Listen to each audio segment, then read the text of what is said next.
can we become a millionaire by saving $4 a day? As I said before, I don't work for a bank, I don't work for insurance companies. Everything that I recommend to others are things that I do myself. So let's learn how to make decisions like, should I buy a house or an apartment or rent? Should I buy a car or use Uber? Should I buy an espresso machine for $500 or go to Starbucks? Should I buy a washing machine or take my laundry to a place and pay $1 or $2? We'll learn how to make all these decisions. First, we will start with some very simple concepts, like that of compound interest, and how if you were to pay an invoice in a B2B environment in cash rather than in 30 days, and you get a 3% discount, you're really making 36% per year, which is a lot more than what you get when you have your savings in the bank where you earn 0 or 0.1%.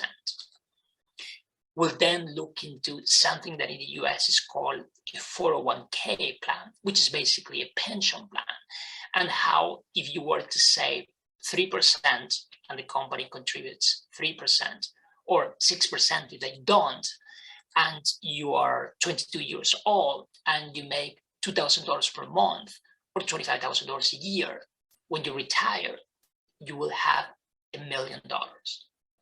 Yeah, that is right. So if you save $4 per day and you're 25 years old and you make a salary, say, of $30,000 or so, when you retire, you can have $1 million.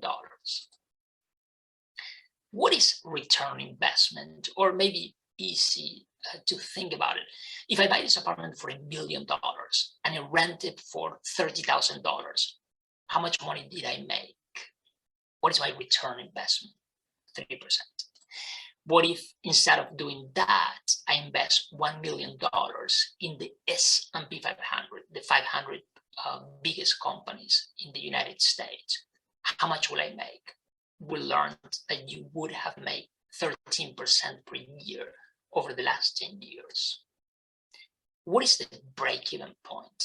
Well, you could Google that, but it will look like this. It may be easier if we think, if you have to make a decision about where to buy this very sophisticated espresso machine, which costs $500, how many cups of coffee do you have to drink per year to break even?